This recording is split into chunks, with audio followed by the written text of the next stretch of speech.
بسم اللہ الرحمن الرحیم۔ السلام علیکم ناظرین، آپ کا میزبان علی حسین اسکائی نیوز کے ساتھ ایک بار پھر سے حاضر ہوں۔ بڑی اہم ڈیولپمنٹ ہوئی ہے لندن میں اور پاکستان میں بھی بہت کشیدگی بڑھتی جا رہی ہے، جس کے اوپر میں آپ سے بات کروں گا۔ سب سے پہلے شیر لندن سے بھاگ گیا ہے، پتلی گلی سے نکلا ہے اور یورپ کے ٹور پر نکل گیا ہے۔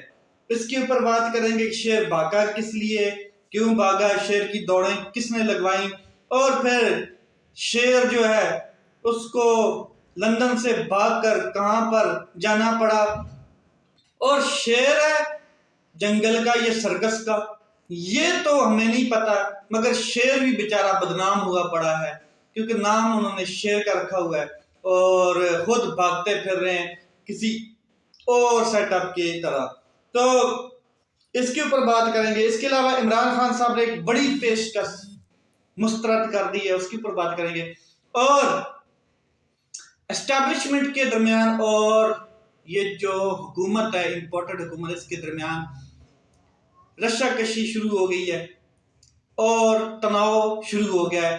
کس معاملے پر شروع ہوا ہے، کیوں ہوا ہے، اس کے اوپر بات کرتے ہیں۔ شروع کرتے ہیں، شیر نے کمال کیا جی، جنگل کا بادشاہ سمجھا جانے والا شیر،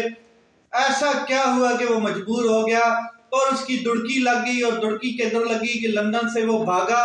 اور یورپ کے 4-5 کنٹریز کے ٹور پر نکل پڑا ہے، انجوائے کر رہا جی عوام کا پیسہ صحیح کر کے۔ میاں صاحب تو بہت زیادہ بیمار تھے اور بہت زیادہ ان کی پلیٹس جو ہیں وہ ڈاؤن ہو رہی تھی، کیا کہتے ہیں، نیچے جا رہی تھی۔ تو اچانک ان کی پلیٹوں میں اتنی طاقت کہاں سے آئی کہ وہ جو وفادار میڈیا اور ڈاکٹر تھے جو کہتے تھے کہ شیر تو اتنا بیمار ہے کہ اگر اس نے ایک قدم بھی آگے بڑھایا تو ہو سکتا ہے کہ وہ گر پڑے یا مطلب کہ اللہ نہ کرے کہیں اور چلا جائے۔ تو کتی رل گئی چوڑا نال، وہی مثال ہے کہ میڈیا اور ڈاکٹرز اور سارے مطلب کہ اتنے بڑے بڑے بیانیے دے رہے تھے کہ نواز شریف صاحب بہت علیل ہیں، بہت بیمار ہیں، ان کو ڈاکٹرز نے مشورہ دیا ہے کہ آپ کیا کہتے ہیں ٹریول نہیں کر سکتے، سفر نہیں کر سکتے۔ تے جب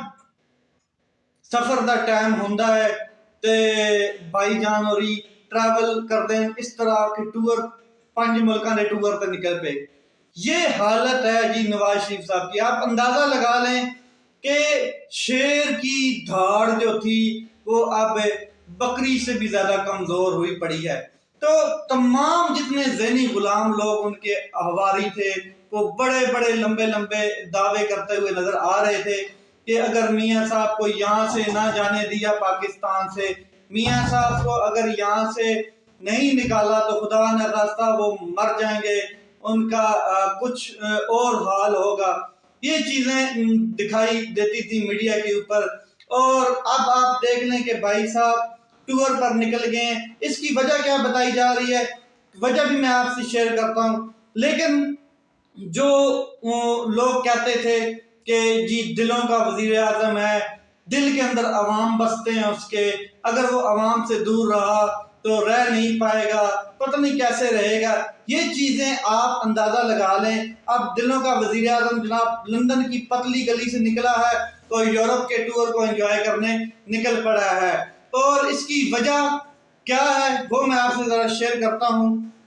کہ وجہ کیا ہے، کیوں وہ نکلے۔ ایک تو تسنیم حیدر کا جو بیان ہے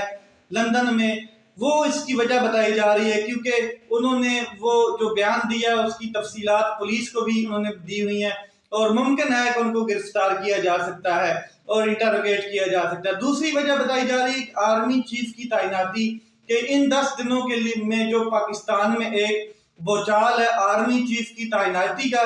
وہ کسی طریقے سے ہو جائے تاکہ وہ میری مرضی سے تو اب ہو نہیں رہا جو میری مرضی ہے کیونکہ اس کے اوپر ڈیڈ لاک ہے، اگر وہ کسی طریقے سے ہو جاتا ہے تو پھر ہم کیا کہتے ہیں پاکستان یا کہیں اور جانے کے قابل رہیں گے، ہمیں آئیڈیا ہو جائے گا۔ تیسرا ایک اور وجہ بتائی جا رہی ہے کہ شاید جو پاکستانی ہیں اوورسیز پاکستانی لندن میں، انہوں نے نواز شریف صاحب کا جینا حرام کر کے رکھا ہوا ہے، تو شاید وہ پراپرٹی سیل کرنے کے چکروں میں اس لیے وہ ٹور پر نکلے ہوئے ہیں کہ ہم کہیں اور یورپ کے جو ممالک ہیں ان میں دیکھ لیں کہ ہمیں کون سی جگہ سوٹ کرے گی۔ اب آتے ہیں عمران خان صاحب کی جانب۔ عمران خان صاحب کو ایک بڑی پیشکش کی گئی ہے کہ ہم حکومت ختم کر دیتے ہیں، مگر 5 ماہ کے لیے نگران سیٹ اپ کی آپ اجازت دیں، ہم 5 ماہ کے لیے نگران سیٹ اپ لانا چاہتے ہیں۔ لیکن عمران خان صاحب نے بڑا واضح کہا ہے، صاف انکار کیا ہے کہ آئین اور قانون کے مطابق، جو آئین اور قانون کہتا ہے اس کے مطابق 90 دن کے اندر الیکشن ہونا ہوتے ہیں حکومت جانے کے بعد، تو 90 دن کے اندر آپ کو الیکشن کرانے ہوں گے، کوئی ڈیل نہیں، کوئی مطلب کہ نو آفر نو مور ڈیل، ٹھیک ہو گیا۔ آرمی چیف کی تقرری کے معاملے کے اوپر کیا کہتے ہیں، ایک پھٹا بنا پڑا ہے حکومت کے درمیان اور آرمی کے درمیان اور اسٹیبلشمنٹ کے درمیان۔ پھٹا کیا ہے کہ جو نام، جو خواہش نواز شریف صاحب کی ہے وہ پوری نہیں ہوتی ہوئی نظر آ رہی، اور آرمی چیف کا معاملہ جہاں تک مجھے لگ رہا ہے عدالت میں جائے گا، سپریم کورٹ میں ضرور جائے گا جہاں تک میرا اندازہ ہے۔ تو شاہد خاقان عباسی صاحب جو ہیں ان کے مطلب کہ رہنما ہیں، انہوں نے ایک بیان داغا ہے، وہ میں آپ کو ذرا شیئر کر دیتا ہوں۔ انہوں نے کہا کہ ایل شخص کا نام اگر سمری میں نہ ہوا تو معاملہ عدالت میں جائے گا، نئی سمری بھی منگوائی جا سکتی ہے، اگر جو پہلی سمری آئے گی اس میں اگر ایل شخص کا اشارہ وہ 27 نومبر والا شخص ہے جو ریٹائرڈ ہونے جا رہا ہے، یعنی کہ جن کی وہ خواہش ہے اس شخص کو آرمی چیف لگایا جائے، تو وہ شخص ہے عاصم منیر صاحب، مگر وہ تو 27 کو ریٹائرڈ ہو رہے ہیں اور ابھی تک سمری نہیں گئی، تو ان کا دل ہے کہ سمری 27 سے پہلے بھیجی جائے اور تاکہ ہم اس کے اوپر ڈیڈ لاک ختم کریں اور عاصم منیر صاحب کو چیف لگانے کی کوشش کریں۔ ایل شخص کا اشارہ میں نے آپ کو بتا دیا کس طرف ہے۔ اب رانا صاحب اس کے اوپر بعد میں ایک بیان داختے ہیں کہ سمری آئے یا نہ آئے 1-2 دن میں تقرری کا عمل ہو جائے گا، یعنی کہ سمری لبے یا نہ لبے، سپیڈ 190۔ تو یہ مزہ آ گیا اس طرح کی کشیدگی دیکھ کے کہ اب اسٹیبلشمنٹ کے ساتھ ان کی کشیدگی بڑھ گئی ہے، ایک نام، ایک خواہش، ایک تقرری کی وجہ سے، جو یہ اتنا مطلب گڑ والا اور دیسی گھی والا حساب تھا ان کے اندر، جنہوں نے جو ان کو لے کے آئے وہی اب ان کے آنکھیں ان کو دکھا رہے ہیں اور یہ ان کو آنکھیں دکھا رہے ہیں۔ اگر عاصم منیر صاحب